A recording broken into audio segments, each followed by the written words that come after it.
I know this neighborhood. I got beat up in that alley. You just don't know when to give up. I could do this all day. Do you have something against running away? You start running, they'll never let you stop. You really gonna do this now? There are men laying down their lives. I got no right to do any less than them. I can offer you a chance. Our goal is to create a new breed of super soldiers. When you brought a 90-pound asthmatic onto my army base, I let it slide. I am looking for qualities beyond the physical. You win wars with guts. Grenade! Everybody down! Is this a test? He's still skinny. And this is the role of a lifetime for you. This is like the biggest role ever. I mean, this is insane. And I was reading that you were actually a little nervous about doing this to begin with. I mean, first of all, why were you nervous? And then what actually got you over that hurdle and said, I'm gonna do this. I have to take action and do this. Sure. The nerves came in the form of, you know, the way my career has gone so far, most careers, movies are one at a time. And sometimes I struggle with loss of anonymity. I like my privacy. And if ever a movie that I did hit big and I felt a little too much attention, you have the freedom to step back. You can say, well, I just want to take a break and maybe let this die down a little bit. A 6-picture commitment, you can't do that. Yeah. You know, it's just kind of like, well, if all of a sudden I can't handle what this movie brings, too bad. And 6 movies, that could last 10 years. That's a big decision to make for a huge chunk of time. It just didn't seem like what I was going to do. And I kind of kept saying no, but I was saying no because I was scared. I was running from it. And it just kind of started feeling like I got a great group of friends and family, and every person in my camp was saying, do this movie, do this movie.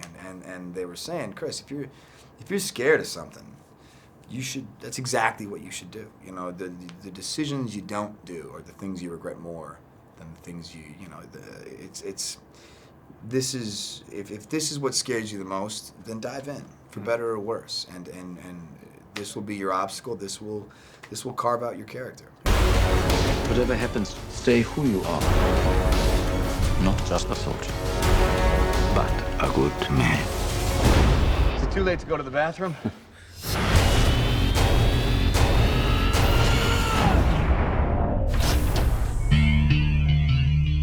You actually did it. I think we need to clear something up for the world here.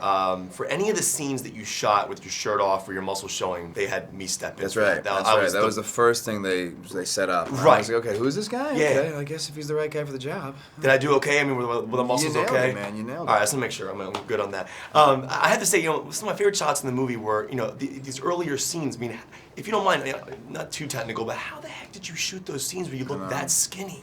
It's amazing. I mean, initially they talked about doing head replacement, putting my head on a skinny actor's body. And Right. Joe and I both agreed that the performance wasn't something I wanted to share. I think the early stuff is important, trying to identify with the character, and if I can't be in control of that performance, it doesn't feel like mine. So they literally just shrunk me down, and it's a pretty tedious process. Like, even if I was filming you and shrunk you down, as you shrink, background appears behind your body. Right, so right. you have to do multiple takes with green screen backdrops, and it was just long days. Was there a skinny guy who ever stepped in and like she shot some of the scenes with the shirt off? Sure. There were certain scenes where just to get reference for the special effects team, I mean, if you just shrunk my body down to scale, it would be smaller, but it would be a smaller kind of muscly, you know what I mean? Like the clothes sit differently on a truly skinny person.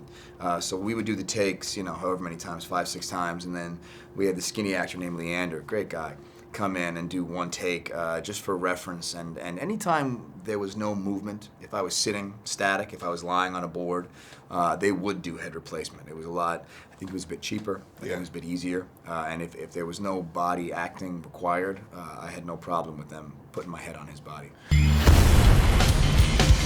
Who the hell are you? The first of many. Hydra is the Nazi Deep Science Division, led by Johann Schmidt.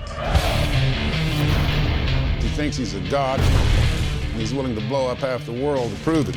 You're not even close to this technology. I asked for an army, and all I got was you. Congratulations. You just got promoted. Mr. Stark? I had some ideas about the uniform. You're gonna get so many girls. Your character is a badass. I mean, I really felt that way. And your entrance scene is so epic and it's so amazing. Yeah, and your character, like, I mean, she's just tired of being like, you know, looked down upon by the men in the military. I mean, you hate that aspect. Talk about like walking out and shooting that scene. How epic was that for you? That was my first day shooting that scene, and it was terrifying. But what was great is that because Peggy is so strong, it gave me the confidence to just go and do it. And I think she is tired of the constant niggling from guys, so she just wants to kind of hold her own, and she's kind of reduced to punching him in the face because she's so bored of it all, really. But it's great, you know. It was so good, so great to play something so strong, especially in that era. And talk about that in today's terms with action movies. It's all male-driven stars. We need more female action stars. God bless you. And I mean, like Angelina did Salt, that was awesome. But I think we need like a Peggy Carter move. Yeah, we right. You know what I'm saying? Like with your machine gun. I mean, why do you think that is? Why can't we? What's when you play a role like this? Do you like think that maybe we could have more female action stars? Like, do you think we need to do that? Don't we? Yeah, I think so. But I think it's very much about what the public demand as much as the films are getting made. You know, where the films are being made and giving the response of what the public seem to want. But it's great that you're supporting that. I mean, I wonder what would happen if Peggy took some of the blue serum, who she would become. And sequel.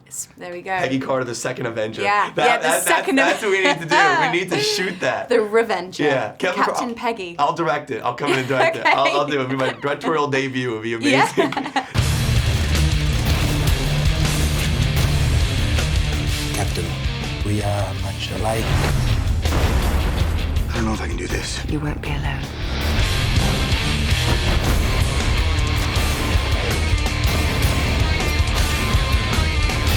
What made you so special? Nothing. I'm just a kid from Brooklyn. Now, have you ever, your character deals with bullying in the beginning, and it's very, because it makes us want to cheer for you, it makes you want to root for your character. When you were like in high school and middle school, did you ever deal with bullying yourself? Was that something that was a part of your life, or were you? No, I was lucky enough. I had a good group of friends. We never really got bullied. I'd see bullying. I was very anti-bullying. Would you ever step in and help kids out? I remember when I first moved to the town that we moved towns when I was 10 years old, and I remember being on a bus, stepping in and stopping something that I saw happen from a kid that was in my neighborhood. You didn't hit him with a shield, though. You didn't throw a shield in his face. No. Luckily, it didn't come to any type of fisticuffs. But yeah, it always rubbed me the wrong way whenever I saw that happen. Cool. Well, listen, congratulations to you. I'm really Thank happy you so much, you did man. phenomenal in this.